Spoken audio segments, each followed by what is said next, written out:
നിങ്ങൾ കേൾക്കുന്നത് പിനോക്യോ. രചിച്ചത് കാർലോ കൊളോഡി. സംഗ്രഹ പരിഭാഷ doctor Roshni Swapna. Production copyright Storytel 2021. Carlo Collodi 1826 ജനിച്ചു. 1890 അന്തരിച്ചു. ഇറ്റാലിയൻ എഴുത്തുകാരനും പത്രപ്രവർത്തകനും. ഫ്ലോറൻസിൽ ജനനം.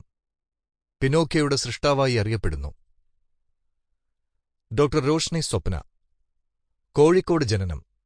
അച്ഛൻ പി മോഹൻദാസ്, അമ്മ ജാനകി, കൂട്ടുകാരൻ എമിൽ മാധവി. കോഴിക്കോട് സർവകലാശാല സ്കൂൾ ഓഫ് ഡ്രാമയിൽ നിന്ന് നാടകവുമായി ബന്ധപ്പെട്ട വിഷയത്തിൽ ഡോക്ടറേറ്റ് നേടി. കേരള യൂണിവേഴ്സിറ്റിയിൽ നിന്ന് മലയാള ഭാഷയിലും സാഹിത്യത്തിലും ബിരുദാനന്തര ബിരുദം. ജേർണലിസത്തിലും മാസ് കമ്മ്യൂണിക്കേഷനിലും PG ഡിപ്ലോമ. കേരള സാഹിത്യ അക്കാദമി ഗ്രന്ഥരചനാ ഫെലോഷിപ്പ് ലഭിച്ചു.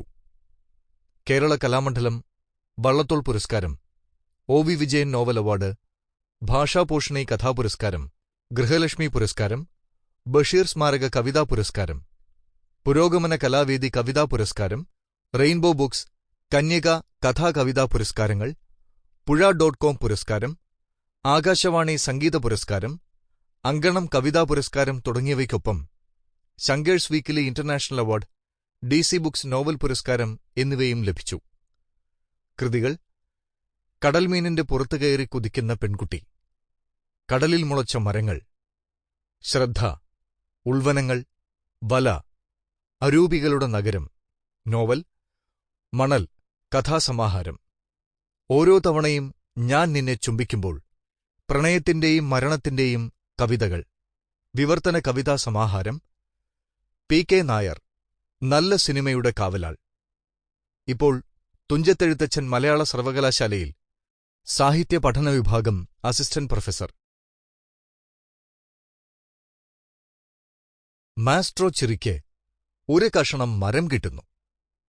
അതും പുഞ്ചിരിക്കുകയും കരയുകയും ചെയ്യുന്ന ഒരു മരം.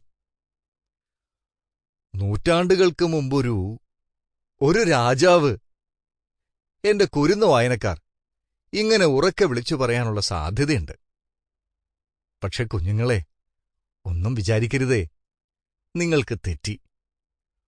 ഒരിക്കൽ ഒരിടത്ത് ഒരു കഷണം മരമുണ്ടായിരുന്നു. അത്രയ്ക്ക് വിലപിടിപ്പുള്ള ഒന്നുമല്ല.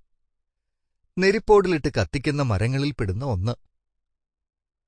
മഞ്ഞുകാലങ്ങളിൽ തണുപ്പുമാറ്റി മുറികളെ സുഖമുള്ള ചൂടിലേക്ക് പകർത്തുന്ന ഒരു മരക്കഷണം. ഇതൊക്കെ ഇങ്ങനെ അങ്ങ് സംഭവിച്ചു. എനിക്ക് തന്നെ അറിയില്ല. വൃദ്ധനായ ഒരു മരപ്പണിക്കാരന്റെ കടയിൽ വച്ച് ഞാനത് കണ്ടെത്തുകയായിരുന്നു. മാസ്ട്രോ അന്റോണിയോ എന്നാണ് അയാളുടെ പേര്. പക്ഷെ അയാളെ എല്ലാവരും മാസ്ട്രോ ചെറി എന്നാണ് വിളിക്കുന്നത്. അയാളുടെ മൂക്കിനറ്റം ഒരിത്തിരി ഉരുണ്ട് വൃത്താകൃതിയിലാണ്. ഒരു വിളഞ്ഞ ചെറിപ്പഴം ചുവന്നു തുടുക്കും പോലെ അതെപ്പോഴും അങ്ങനെ തിളങ്ങി തെളിഞ്ഞു നിൽക്കും. ഈ മരക്കഷ്ണം കണ്ടപ്പോ തന്നെ മാസ്ട്രോ ചെറിക്ക് എന്തെന്നില്ലാത്ത സന്തോഷം തോന്നി. കൈവിരലൊക്കെ കൂട്ടിത്തിരുമി അയാൾ അസ്പഷ്ടമായി എന്തൊക്കെയോ പറഞ്ഞു. അയാളോട് തന്നെ. ഇതൊരു നിർണായക നിമിഷമാണ്. ഞാനിതുകൊണ്ട് ഒരു മേശക്കാലുണ്ടാക്കും. അയാൾ ഒരു ചെറിയ മഴുവെടുത്ത് ആ മരത്തൊലി ചീളി വൃത്തിയാക്കാൻ തുടങ്ങി. ആദ്യം മഴുവീശിത്തൊട്ട നിമിഷത്തിൽ പക്ഷേ മാസ്ട്രോ ചെറി ഉയർത്തിയ കൈ അങ്ങനെ തന്നെ പിടിച്ച് സ്തബ്ധനായി നിന്നു. കാരണം അയാൾ ഒരു കുഞ്ഞു കരച്ചിൽ കേട്ടു. ദയനീയമായി കെഞ്ചും പോലൊരു കരച്ചിൽ. ശ്രദ്ധിക്കണേ, ദയവ് ചെയ്ത് ഇങ്ങനെ ഉറക്ക അടിച്ചെന്നെ വേദനിപ്പിക്കല്ലേ.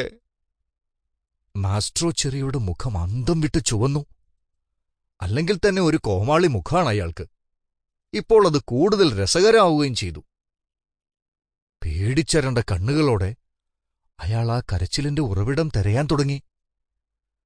പക്ഷെ അവിടെയെങ്ങും ആരുണ്ടായിരുന്നില്ല. മരബെഞ്ചുകൾക്കിടയിലും കൂടി അയാൾ Sample complete. Ready to continue?